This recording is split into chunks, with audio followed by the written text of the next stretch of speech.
Hello everyone, I'm your host, Chloé Cohen, French sustainable fashion journalist, and I am glad to welcome you on the Fashion Label Brazil podcast. In this podcast, we will talk about Brazilian fashion and its highlights with many successful Brazilian designers. For the first episode, we will talk about buying and selling, about how to convince buyers from important boutiques or department stores wearing your fashion brand, and we will also talk about Brazilian fashion assets. For this conversation, I'm happy to welcome Brazilian fashion designers and one special guest, Ghalia Boustani, senior consultant at Univers Retail in Paris. So first, in introduction, could you present yourself, your job, and your brand very quickly? And maybe we can start with you, Thelma. Okay. So, hi, thank you for having us. I'm Thelma Azevedo. I'm fashion director at Lenny Niemeyer. Lenny Niemeyer is an iconic Brazilian fashion brand specialized in luxury resort wear pieces, from bathing suits to elegant evening summer dresses. Inspired by Brazilian exotic nature, fine arts, and architecture, our founder Lenny creates chic and sophisticated pieces to last in design and also in quality. Okay, great. Thank you very much. Now, maybe Selina, you can talk about your brand and yourself.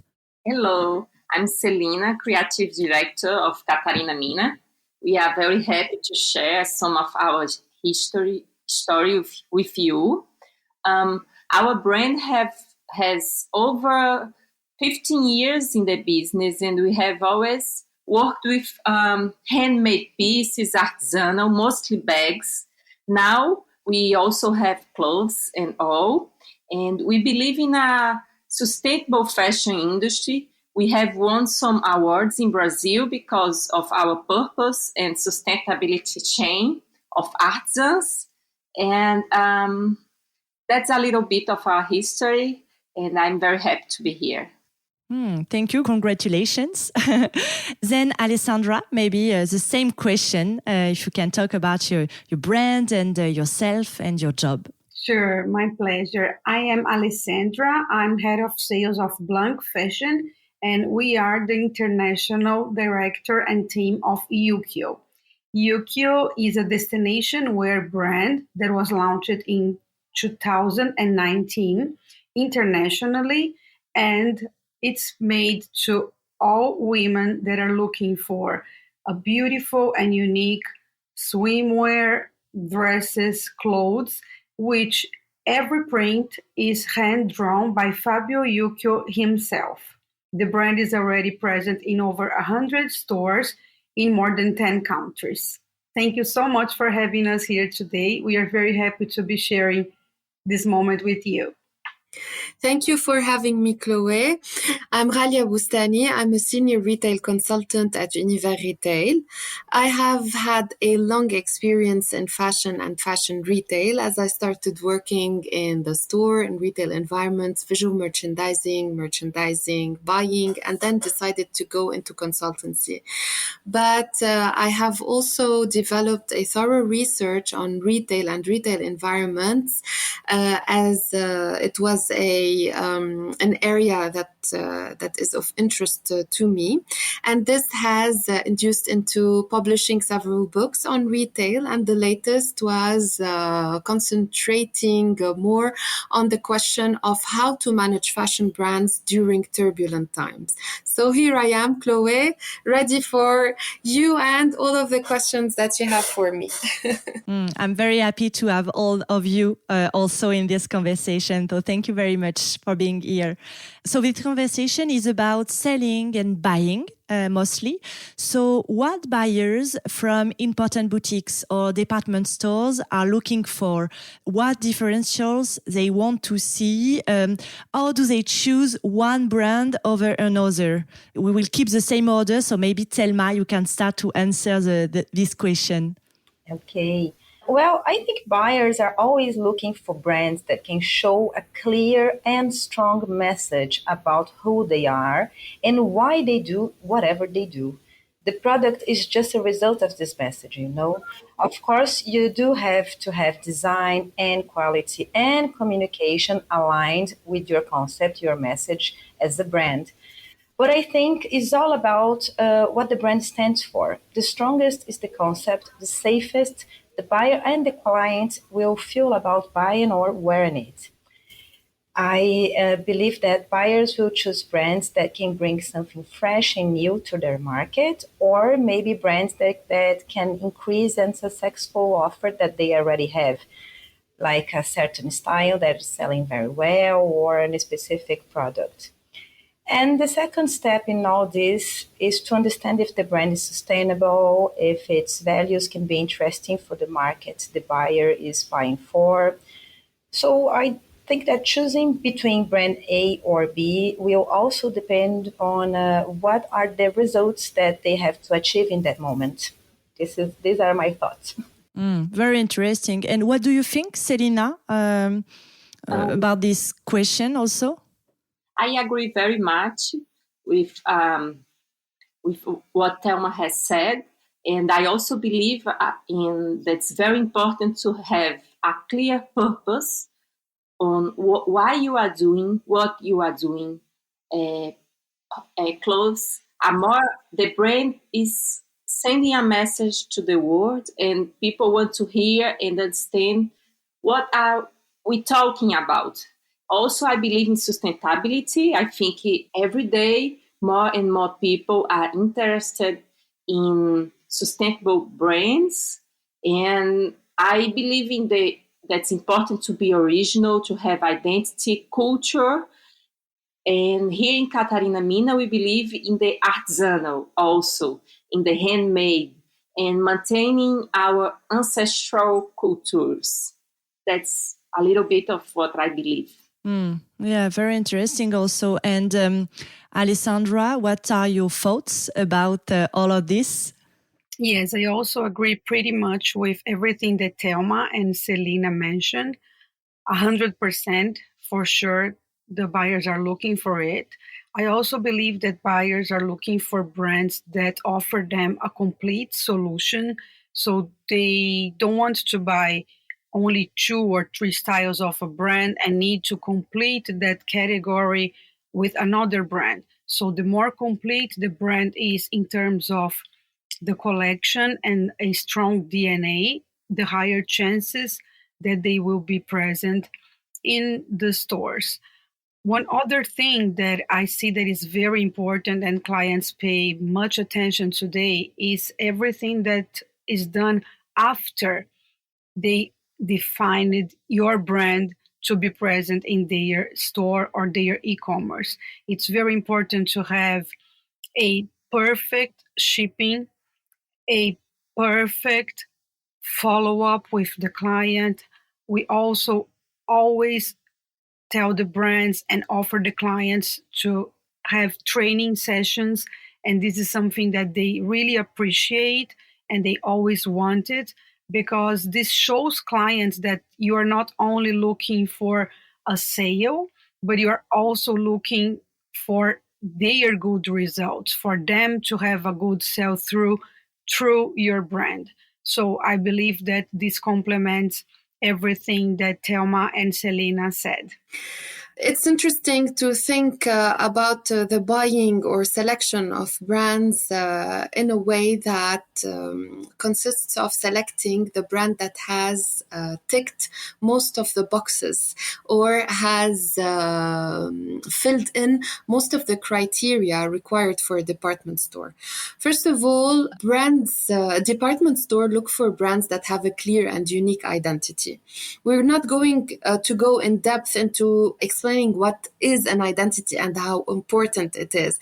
But the brand should have a clear and distinctive identity and a story to tell. And this should set it apart from other brands in that department store or retail environment. environment. This being said, if the brand started working on its identity and notoriety, it would have done that to create a certain reputation related to its style, quality, reliability, and other things. And social media has greatly contributed to that. So believe it or not, today buyers would look for brands that have already established a reputation, and they would go to social media to check the extent to which they are active and how people react to that brand and how they interact with it. This being said, if the department store chooses a brand, it has to align with its target market. Each department store caters for specific segments or customers. Therefore, buyers will be looking for brands that align with these markets. Moreover, they should pay a lot of attention to product quality and innovation. Today, Chloé, most buyers of department stores will have as a priority brands and products that have not only unique cuts and styles, but also have selected unique material or innovation in terms of the processing of these material, which will give a unique product line. And then this is a question that every department store and buyer will ask, the question of pricing and profitability. This unique product that buyers will be looking for will be sold at a retail price. Okay, buying and selling is always a great issue, but can I be profitable when I purchase from this brand and I resell it in my department store? Therefore, the brand should be also aware of the importance of structuring a clear pricing strategy of its collection and the types of the products it will include in that collection to meet customers' expectation, hopefully coming to that department store. Believe it or not, buyers will also seek brands that actively engage in marketing and promotional activities to drive customer awareness. So even that, if we believe that the department store will help marketing the brand, we have to understand that in today's retail environment, the brand has also a big chunk of responsibility into helping and aiding or activating its brand to create better or more awareness and therefore drive people further to the department store. Because we think that the department store is becoming an outlet that pushes the sales of the brand further rather than being the sole point of sales of that brand, if you see what I mean. And maybe the last 2 points should relate to supply chain and logistics and this vendor relationship that has to be established. Most of the times, it's easy for buyers to look for brands that are at proximity. For instance, France would normally look for brands that are at proximity in Europe. Because the further the brand is, there is the question of logistics and costs of logistics and reliability of logistics and so on. This question is really important, and the brand has to come prepared with answers about all the distribution networks, logistics, costs, and efficiencies to ensure that the brand has always the right stock and stock levels in the department store.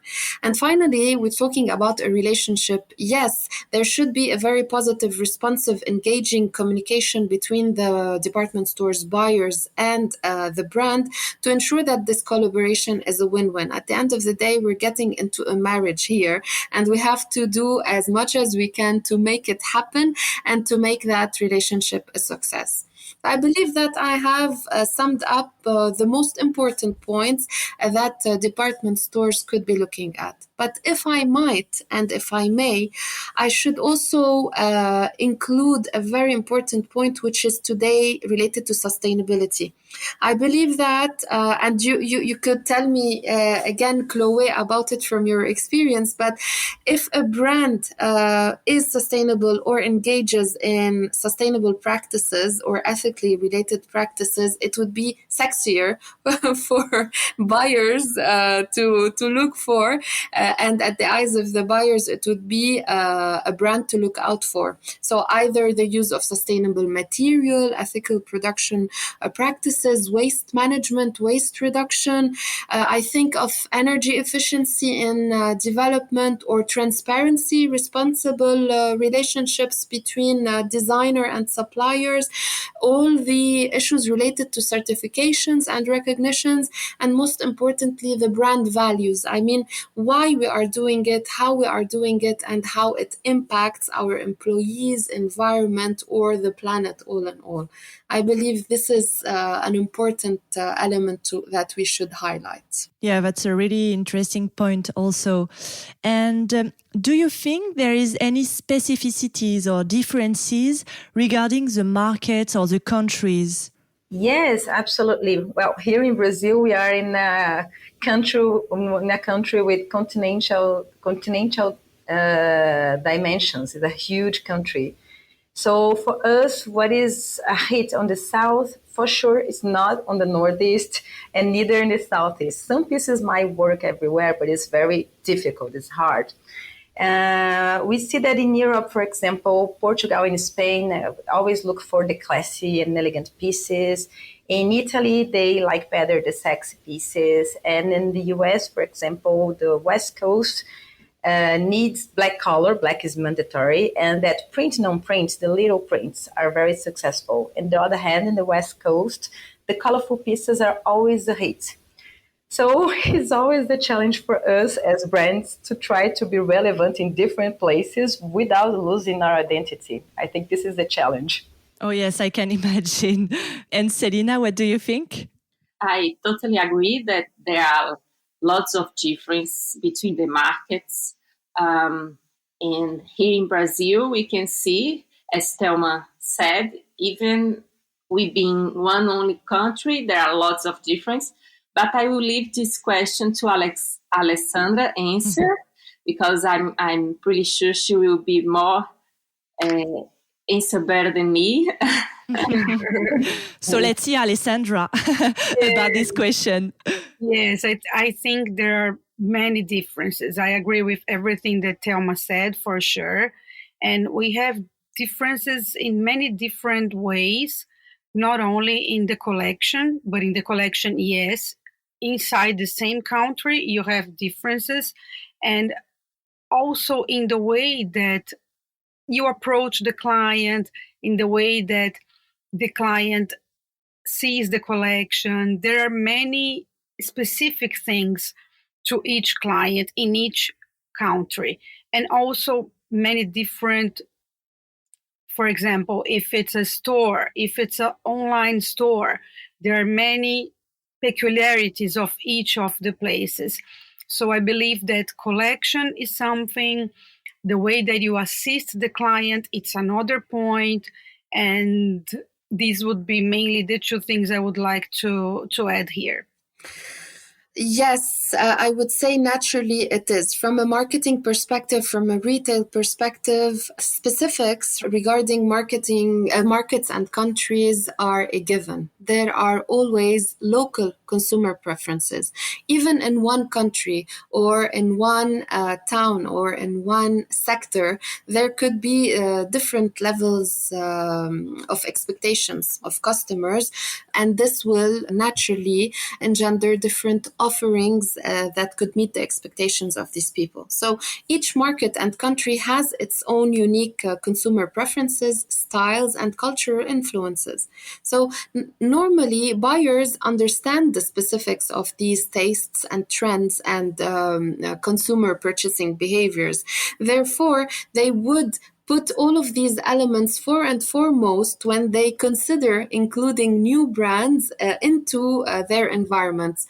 So they would be inclined to say that, okay, we love this brand, we love the cuts, but please be careful that the colors that you have chosen do not meet our customer preferences. So please, we invite you to change the colors or go into different types of prints, etc. I'm going into the simplest type of argument.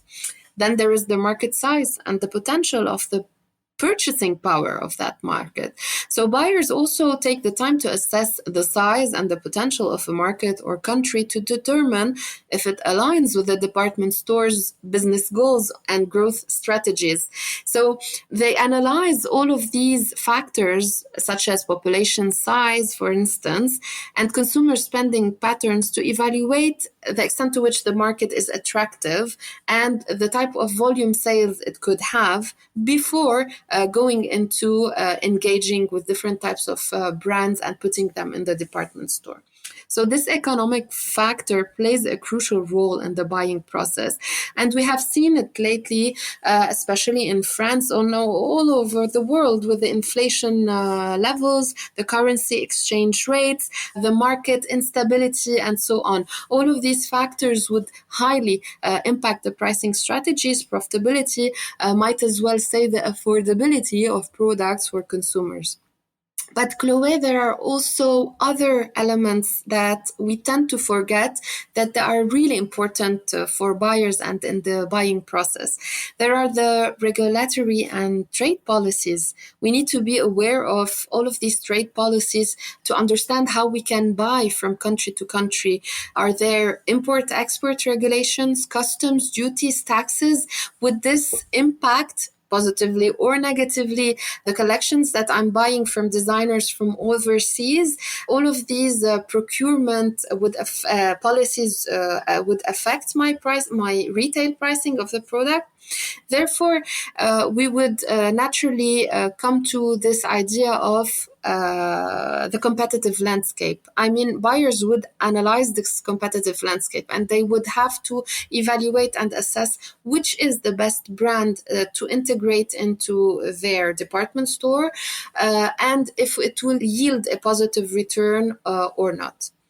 And to conclude, there are the questions related to cultural sensitivity. It's really important to understand the nature of the market, its culture, its maybe people, specifics. Are there any norms, traditions? Are there sensitivities to products that are very showy, very colorful? The cuts are very low.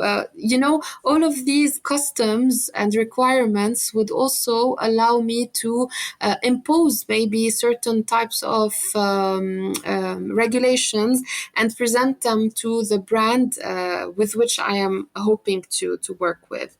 Also, there are seasonal considerations and other types of environmental considerations. For instance, if I'm going to purchase ski-related products or bathing suits or summery products, when do I have to purchase them from and in which season am I going to present them at? All of these questions are important and invite buyers to thoroughly research and understand all of the nuances of each market or country they are buying for to make an informed decision and curate an assortment that resonates with its local customers and is most relevant to them. Okay, thank you for these informations. So we talked about department stores or important boutiques and their side, but now how a brand has to prepare itself to convince the buyers and to be presented by a department store. What should the brand highlight, for example? I think it's a combination that having a strong brand with everything that Alessandra said, that I think it's very, very important. I think that the first thing ever is to know why they do whatever they do and to stand for your product and to stand for your brand and to really have clear to yourself what is your brand, why you're doing it, and how can you make your product strong. This is one part of the thing. The other part of the thing is to know how to work with the buyer. It's everything that Alessandra said, and I agree pretty much. It's to do a little bit of research about the boutique or the market that you want to sell to understand how you should approach this client, how you can bring solutions with products, first of all, in products in your collection, as most of all with swimwear. Here in Lenny, we'd say that to sell swimwear is like a service to your customer. you're selling a beautiful after party in the beach, or maybe an evening in the beach, and you have to sell everything that customer needs. Is the bikini, the swimsuit, maybe a sortie plage. I forgot the name in Portuguese, but in English.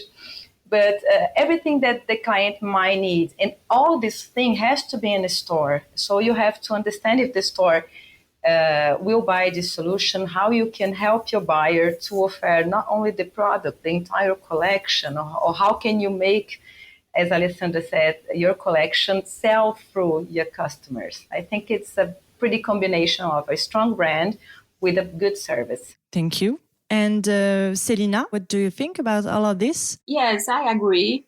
For us, it's very important to talk about our purpose or the reasons why we are here doing what we do, and our differentials, our DNA.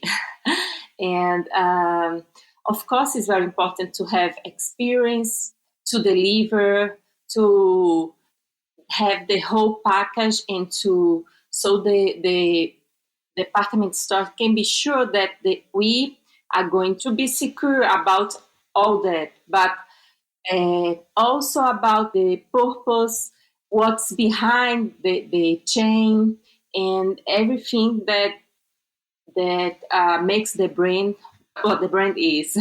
Here in Catarina Mina, as I said, we work with artisans, and we make sure to be more than just a brand. We also do have projects with them and develop the communities, and that's also as important to us as other the communications and everything that's involved in the fashion brand. Yeah, very interesting. And Alessandra? Yes, I agree also with Thelma and Selina. And I also believe that there are details the brand can offer to the clients that will make it easier for them to sell the products well and to communicate exactly what the brand wants to be shown and spoke to the clients. For example, Catarina Mina has a QR code in each of the pieces that shows the women that did that product and tells the story of these artisans. It's translated in 40 languages. So let's say we cannot give a training session to all the team from a specific store, from Neiman Marcus, for example. So not all of them are aware of these benefits and how unique the purpose of the brand is. By the time that you have a QR code that speaks with the final client, you are making it very easier for the department stores to communicate what you want and making it very positive for you as well. So there are many different ways to do that. I believe this is very special for the buyers. They really like when the brands have initiative like these ones. This is one point I would like to add. And there's one more thing that I see growing a lot nowadays with the department stores and the major online stores. That is the drop shipping. This is something that we didn't see that much in the past, but right now it's very, very common and used, so they can try the brand at first online, see how the brand performs, and after that the brand will go physically to their stores. This is very positive for both sides. It's not necessarily a huge investment. There's something very, very positive, again, both for the brand and for the buyers. So I believe this is also something that is very important for the brands to offer to the clients, besides everything that Thelma and Selina said.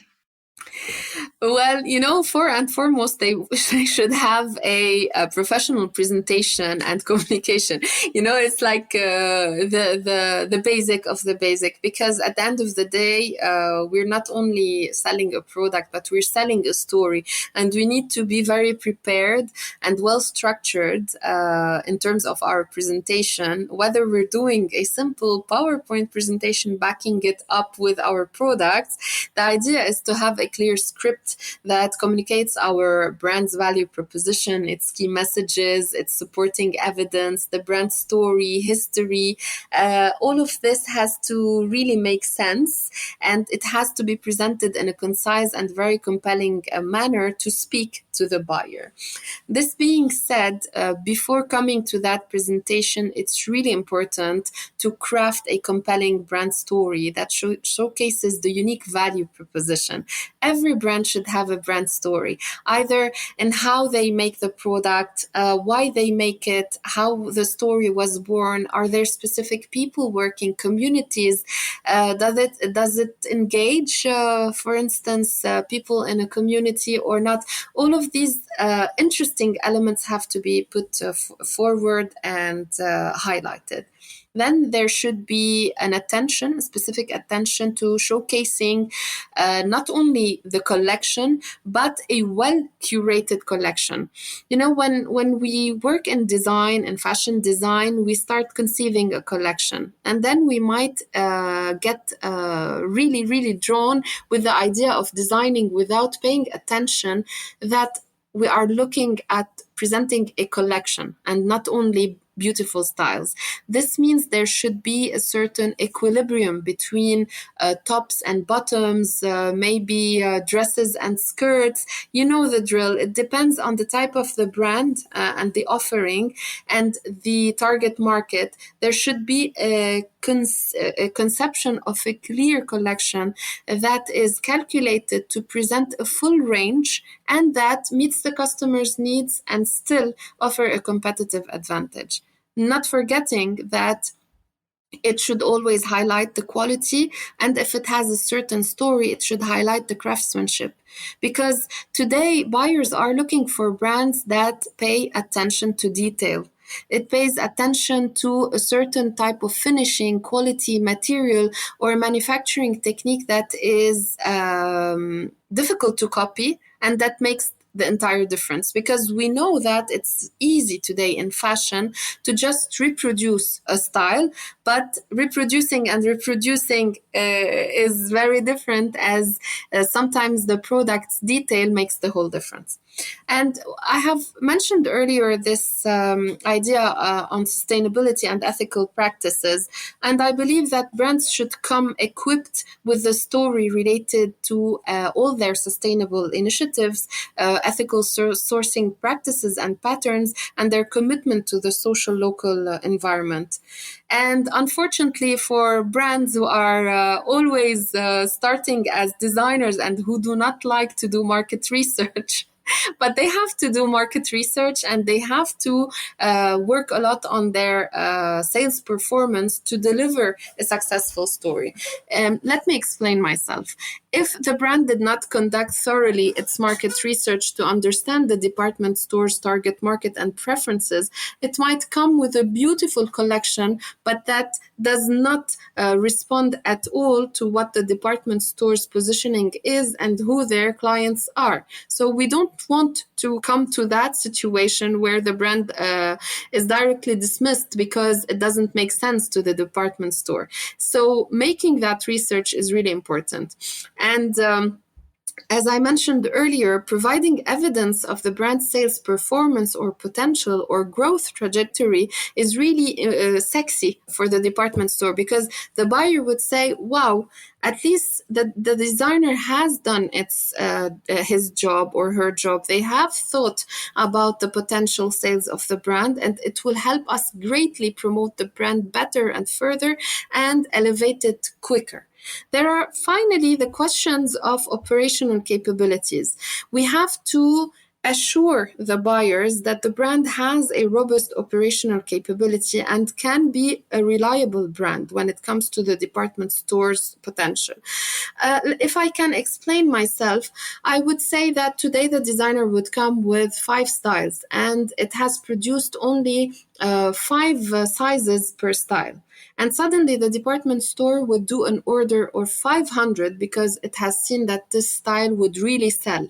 The question would be, is the designer or the brand capable of producing these 500 in a 6, 8, or 10 weeks notice? All of these questions have to be anticipated before going into a meeting to make sure that all of the questions are answered and that the department store would be very relaxed when purchasing from that brand.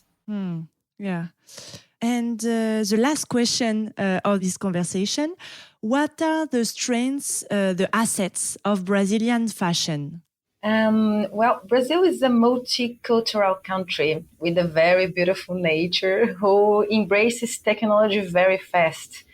I believe that this mix can produce a variety of interesting fashion brands.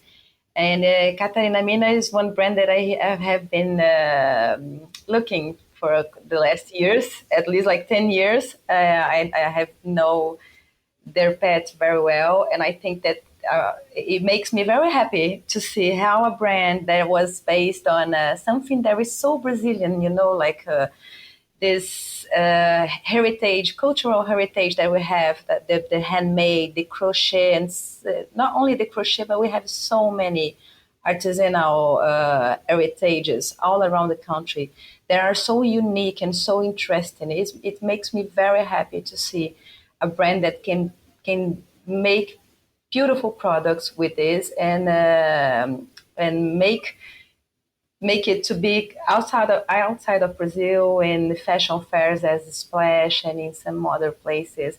I think that Brazil has a fantastic potential with everything, with all the cultures that we have mixed, and with the technology. That is just what Alessandra said. We are very open to technology. So if we can manage to combine our cultural richness with the technology and find the right solutions to offer to customers all around the world, I think we can be very successful. Mm-hmm. And talking about swimwear and the resort wear, I think we do have strength, as we have like 12,000 kilometers of beach in the tropical weather. And we are very used to use and produce swimwear. So we know how to make it. And we have the Brazilian charm, and it changes everything. I agree. You're right about the Brazilian charm. Selina, what do you think? Yeah, I agree very much with what Thelma said about technology and the culture. I think we are very successful.